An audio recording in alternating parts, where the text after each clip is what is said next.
Testing, testing, testing, testing, testing, testing.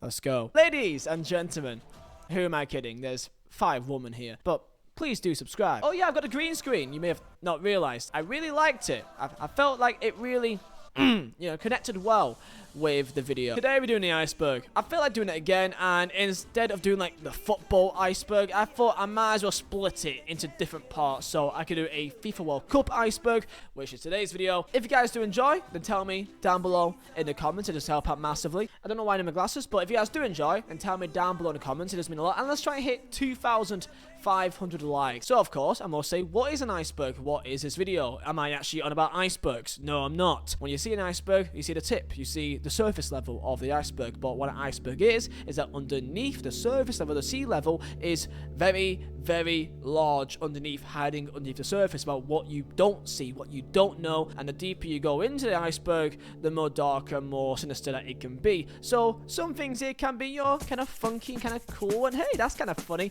And some are really f***ed up and serious. So, I'll try and deal this in the best and most respectful way I can. But I am an idiot. So we'll start off with the fun, happy-go-lucky, and then we'll see where we go, boys. So yeah, smash the like button and also subscribe if you're new, and let's go. Mazzola Designs, you knew that we were coming. 50% on all items on the website for my own design company. The best football prints. Use code Iceberg for 15% off. Link down below, top of the description.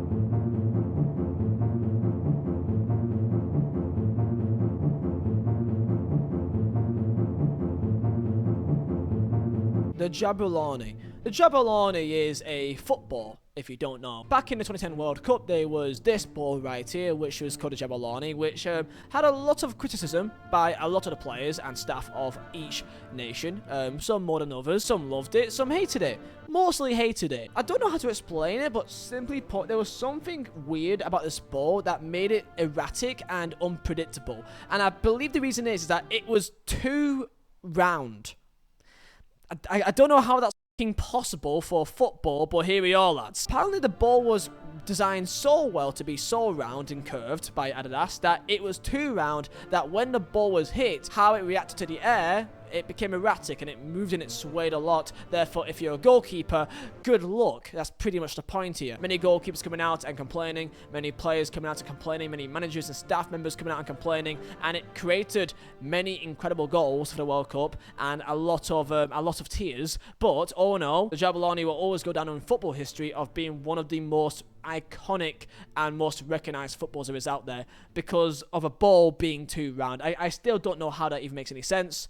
Of a ball that's too round, but there you go, boys. Jabon always have a place in my heart for being just a great laugh. Luis Suarez handball. Never say Luis Suarez to a Ghanaian. Just simply put, don't do it. You may actually get stabbed. I don't want to say that Ghanaians stab people, but when it comes to Luis Suarez, they may have an exception. We're staying in the 2010 World Cup, and in the quarterfinal in South Africa. This is held in Africa. Ghana being potentially an African nation in a World Cup semi-final. This hits hard because what happened is that in the extra time, there was a chance, and Luis Suarez on the line hit the ball with his hands. Blatant handball. Gets given a red card, he's sent off, and it goes to a Ghana penalty, okay? Asamoah Gyan steps up. The entire country is watching. The entire continent is watching him to send an African nation to a semi-final of an African World Cup, and he missed it.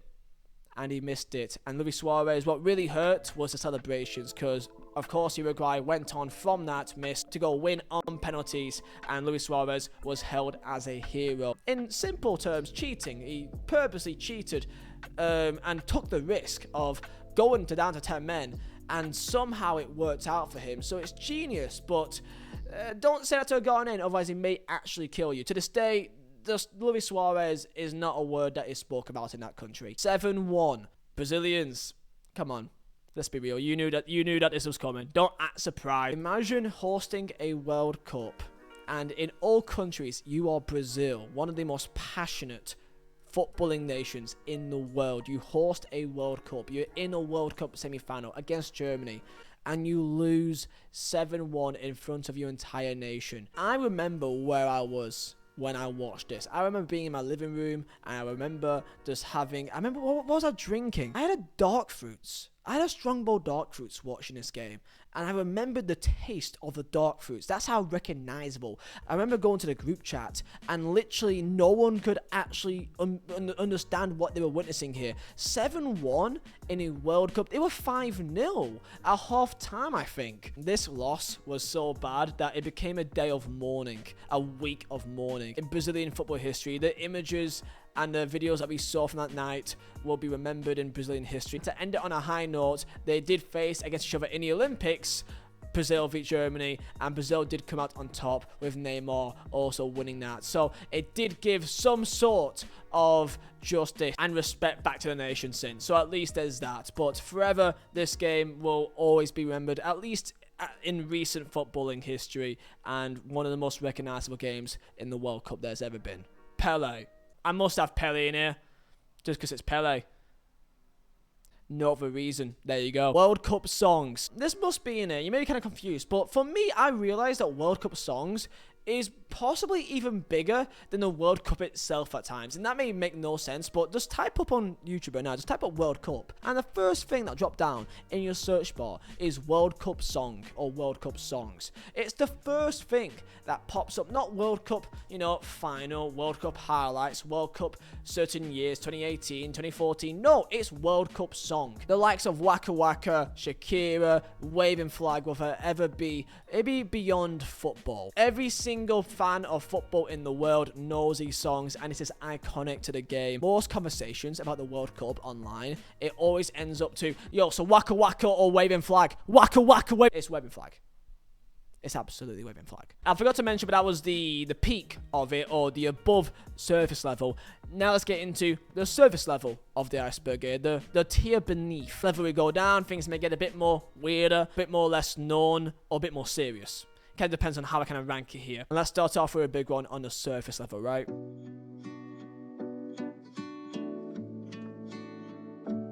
Slavery in Qatar.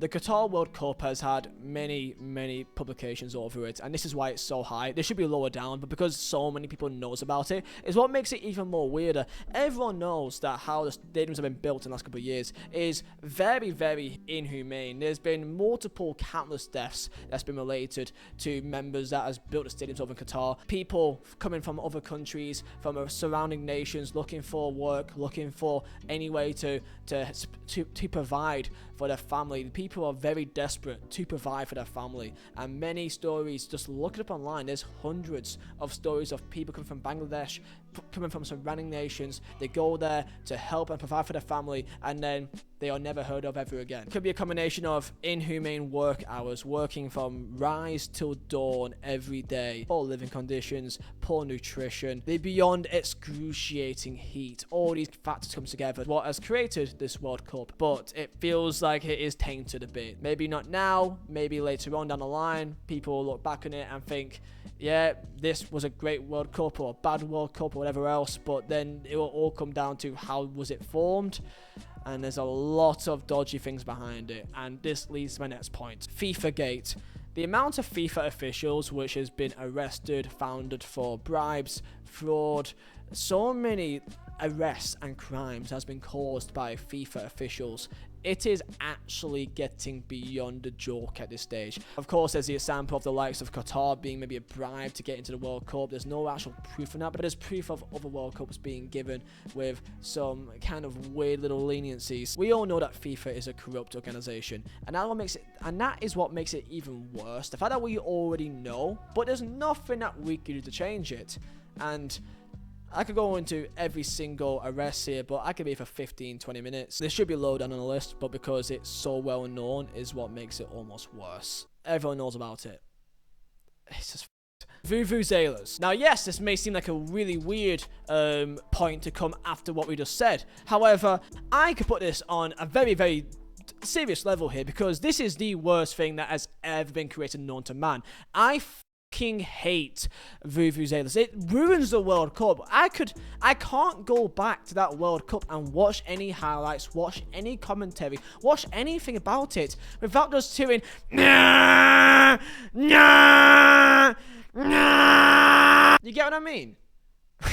What's happening here? Whose idea was it to get this little fucking horn thing, and to literally, who sold that?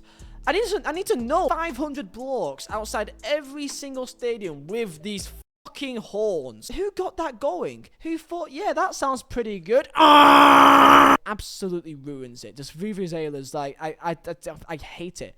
I never want to hear that sound ever again. 2006, Zinedine Zidane headbutt. I remembered where I was when this happened. I was in my kitchen. My dad brought me downstairs. I was upstairs playing Halo. I was playing Halo, bro, during the 06 final. And then my dad said, it's, you know, near the end of the game, come downstairs. And I don't know why I wasn't watching it. I don't know. I was just too busy playing Halo, bro. I'm sorry. Gamer boy I am. And I remember watching it on like my little box TV in my kitchen. I remember this, I just saw him headbutt him, and because I was like 7, so I didn't really know what I even saw there. But I remember my dad, to this day, my dad just went, oh Christ. And I don't know why. Zinedine Zidane, one of the most beautiful footballers, creativity, flair, elegance, grace, just absolutely everything about Zidane. And it goes out by headbutting a geezer on the pitch in a World Cup final. How can you have one of the best penalties? A chip, okay, a Panenka chip in a World Cup final. The balls! I can't tell if I should respect you or not, because that is disgusting, lad. This is from the word of Materazzi of why Zidane headbutted him. Now, this is, of course, from his words, so maybe lying, but this is what he said, allegedly. After the third clash, I frowned and he retorted, I'll give you my shirt later. I replied that I would rather have his sister than his shirt, in which led to Zinedine Zidane going backwards and headbutting him to his chest. To his chest.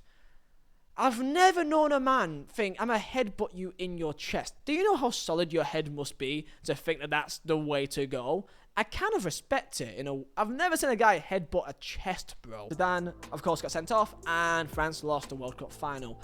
But yet, it's still seen as a hero, because, well, it's a Zidane, lad. On Ronaldo and Nike 1998. Okay, so I've already done a video about this entire conspiracy. So if you want to see it, if you're interested in a much more in-depth video on my channel, video's right there. Go and check it out. You may find it interesting. But long story short, basically, on the day before the 1998 World Cup final, it was alleged that Ronaldo felt incredibly sick, thrown up everywhere, and was completely out of, like, he was not ready. He was not ready to play in a football match. He was never mind ready to play in a World Cup final. He was not physically fit. Ronaldo was in a seizure-like state, and after his episode, he then woke up and was told afterwards what went on. This was on the day of the World Cup final between France and Brazil. Now, the conspiracy is the fact that Nike forced Ronaldo to play in the final because of marketing and sponsorship reasons. Mainly because the manager at the time took his name off the team sheet, and then after,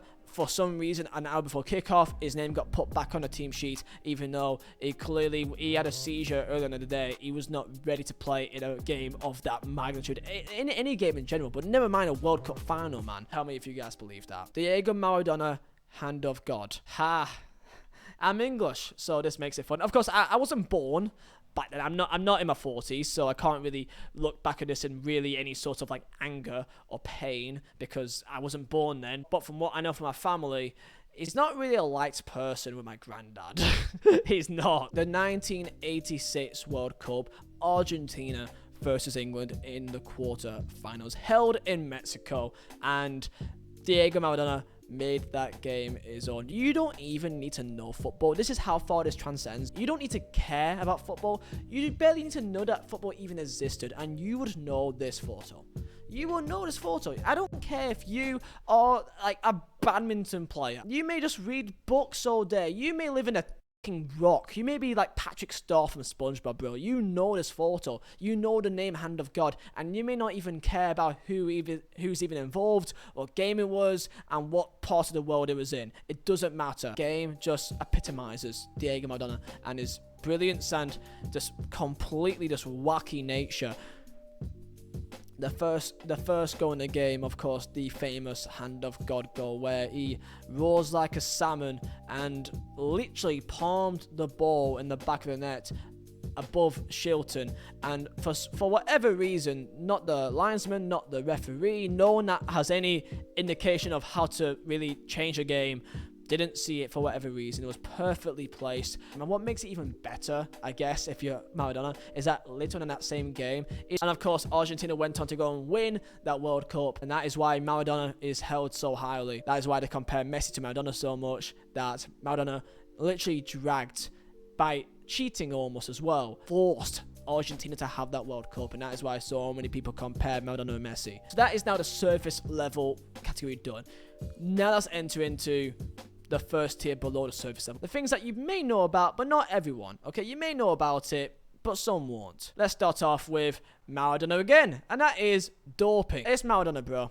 He's most definitely doing drugs. Okay, he is. That's all I'm gonna say. The guy did many drugs at one stage. Many stages, actually. But people still love him.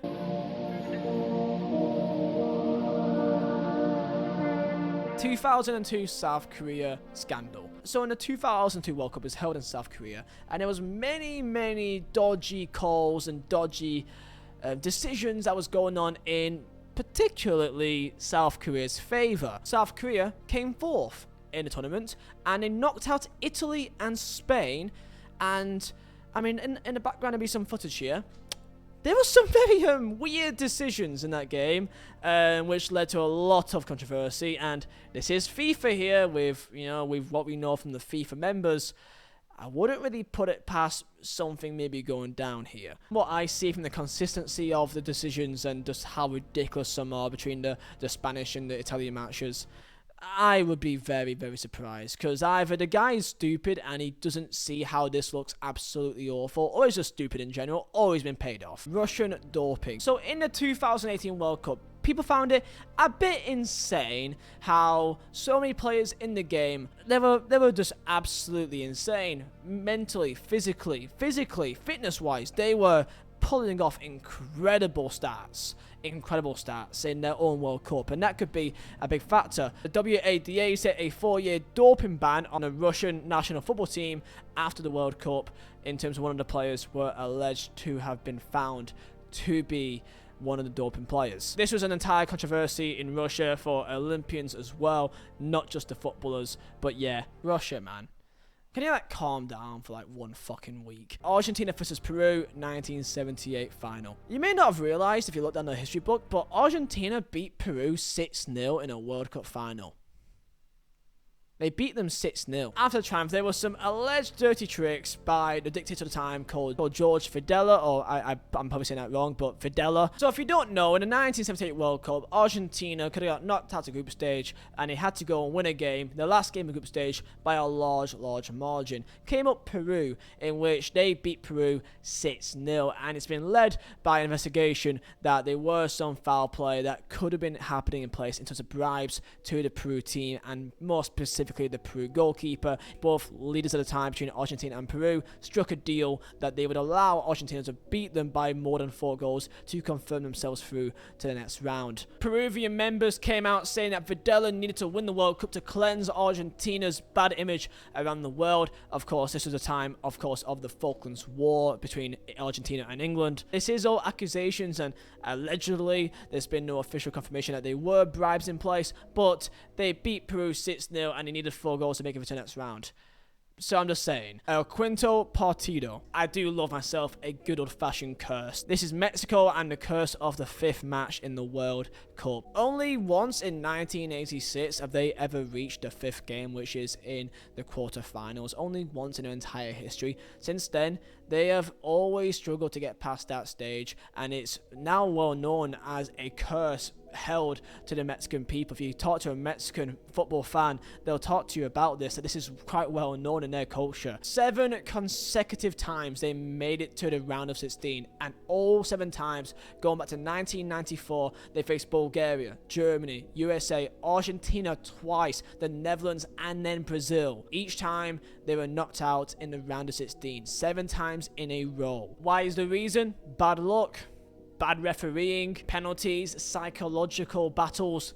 I guess we'll never know, but this is a curse which is well known in Mexican history in the World Cup. El Maracanazo. In 1990, in a FIFA World Cup qualification game between Brazil, of course, and Chile, Brazil was leading 1-0, in which later on in the game, in the second half, the Chilean goalkeeper Roberto Rojas had a flare thrown towards him, in which he pretended to be injured. Flare came towards him, he fell down to the ground in the 67th minute and pretended to be injured. All the Chilean officials, players, led by the captain, left the pitch in protest. The referees could not get them back on the pitch, and in response to this, what happened is that Chile got banned from participating in the 1990 World Cup qualifiers. They were no longer allowed to play any more games in qualification, even though it was the Brazilian fans that threw the flare to the goalkeeper.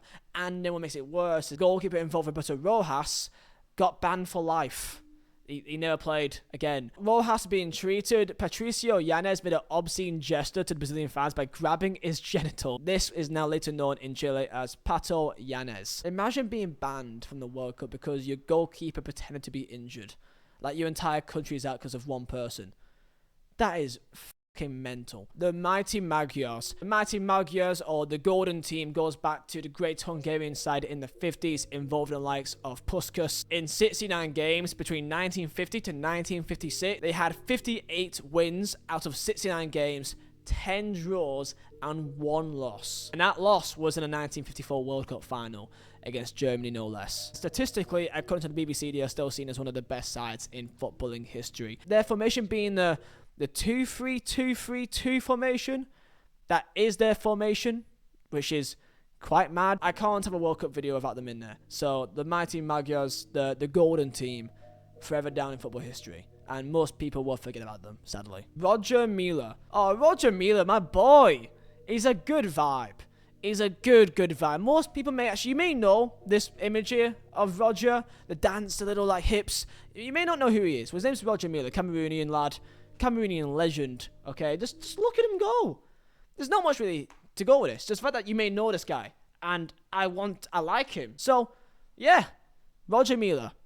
Don't forget the name. What a hero. Paul the Octopus. Paul the Octopus. This goddamn octopus, bro. This guy ran the entirety. This Octopus was more famous than England in this World Cup, which is sad, but it is completely true. Octopus guessed 8 out of 8 predictions correct in the World Cup. Now, of course, there's absolutely no reason behind this at all. He's just a lucky octopus, okay? And there's also a conspiracy theory that he was actually dead halfway through, and it wasn't actually, you know, Paul, it was actually Dave. I don't know why there's a conspiracy theory over Octopus, but there you go. But yeah, this Donny guessed 8 out of 8. They was inside a tanker, obviously, because it's an octopus, and he put food inside of, you know, inside both boxes, and it guessed correctly the one with the right flag on it, the result of the game. Does it mean anything? No, not at all. Is it funny? I guess. I guess. This was possibly the most famous parts that came out of that World Cup. This is up there with Jabon and Vizeh. You'll never get this ever again. At each World Cup, you get like some Donny with like a parrot. Like, oh look, it's Steve the parrot. No, shut up, mate. Get a job, okay? Put the parrot in a cage, okay? And stop trying to be famous. Okay, I'm looking at you, mate. So that is the end of Just Beneath the Surface, which is kind of more looser things, or things that you may not know of too much. Now, next level, it gets a bit more controversial.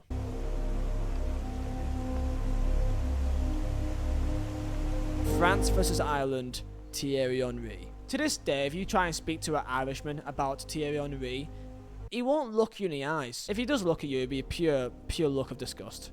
They absolutely despise this man. I remember this so well. It was in the final qualifier to qualify for the 2010 World Cup South Africa. It's gone all the way to the final few minutes. Free kick put into the box, and it is, I mean, you could just look at it, man. Just look at, he's not just handballed it once, but he's handballed it multiple times. He's handballed it multiple times to control the ball and get the ball into the box. And that was not given as a handball. And that led to that goal was the reason why Ireland were not at the 2010 World Cup. That is just hell. Imagine this being the reason why you were not at the World Cup, that you got knocked out, you didn't get a chance because of this. I just can't believe it, man. I really can't. In some sort of karma, France, of course, went on to that World Cup and absolutely collapsed. It was a complete mess, a complete state, and I guess you could say that karma was indeed dealt very well. If it means anything, Irish lads, at least they embarrassed themselves. Cameroon 2002 jersey. There's not many kits in football history that gets banned, but Cameroon somehow managed to pull that one off. That in 2002 they rocked with this bad boy. It's missing sleeves. It's a vest. This got banned. Do you know how hard it is to get a shirt banned for a national team? It got banned at the World Cup because of, I believe, sponsorship reasons or something. How do you get a shirt banned, lads? The funny thing is, this isn't just one time, but it's 2 times as well that Cameroon has got their shirts banned, because they went from this, the vest top with no sleeves, which is actually quite a banger, to be fair. I rate the idea. They went from that and thought, you know what, yeah, how about we do a one-piece kit? They were just taking the... I massively respect Cameroon. They had a one-piece kit. It was connected, the shorts and the shirt. Do you know how dumb that sounds? But they rocked it. And they had that banned too. It isn't anything serious. It's just rare that you get a shirt banned at the World Cup. Like, it's just fair play. 1990 holy water scandal. In the 1990 World Cup, Argentina played against Brazil. And in great South American fashion, it led to some stupid occurring. Argentina beat Brazil 1-0 by a goal by Claudio Caniggia. I'm so sorry. At the end of the match, a Brazilian player called Branco accused the Argentinian training staff of giving him a bottle of water laced with tranquilizers while they were tending to an injured player. And the reason why this was called holy water scandal was that years later, Maradona admitted, for some reason, on television that it was true and that Branco was given holy water. And from then on in, it was called the holy water scandal. A Brazilian player got given tranquilizers, for fuck's sake, apparently. From what Maradona said, then went to the staff team of Argentina, and their response was, I'm not saying it didn't happen. Are you mad? They literally drugged one of the Brazilian players and called it holy water. Tranquilizers, bro. Can you South Americans just like have one day of like normality, lads? One day. Gry and Paul 2006 World Cup. So Gry and Paul, you may not know his name, probably because he's a referee. Now, why is a referee here? Is it another scandal? Is it maybe another bribe? No. Step number 1 of being like a human that's like professional at life. Counting. Learn to count. This is a referee that gave not just 1, not 2, but 3 yellow cards in a World Cup match. In 2006, Croatia played against Australia, and one Croatian player called Sumanik got given 3 yellow cards in the same game by the same referee, and still did not get red carded. I'm not even like this. You can see it right here. It's right there, lads. Okay, right there. He got yellow carded 3 times and still did not get red carded. This is nothing serious. You may not even know this happened. Maybe you do. I don't know. It's just funny. Of course, understandably, Gry and Paul was never seen ever again. He got just completely fired. The 1934 World Cup fixed. So yeah, the World Cup was held in Italy in 1954. Italy won it. People like to say that it's fixed and it's dictators towards it, and Mussolini, I'm not gonna lie, probably was. This is literally before World War II.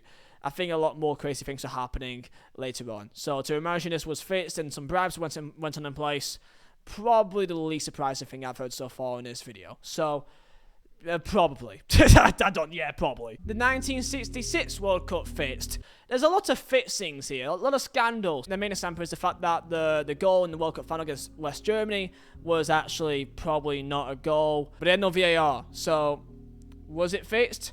I don't know, but probably. Do we care? No. It's coming home, lads. Hello, ladies and gentlemen. This may come across as quite sudden, however, YouTube is just, for some reason, not having this video whatsoever. This is an hour-long video. However, I've been trying for the last day or two to try to get this up in one piece, but for some reason, it's just not having it. So, unfortunately, I'm gonna have to cut this halfway through, which is currently around the 30th minute mark, and this will be a part 1, and a part 2 will be out the next weekend. I will put more effort into part 2 so that it is still its own complete video. I do apologize, I don't want to do this, however, I've got to find a way to get this out. I'm losing my mind here, but it does make some sense, as this is a topic so detailed and so in-depth that it kind of does warrant a part 2 when it is on a topic of the World Cup, because there's so much madness that's happened. So I thank you for being here. Tell me your thoughts down below in the comments, and like, subscribe, and I'll see you very soon. Stay safe.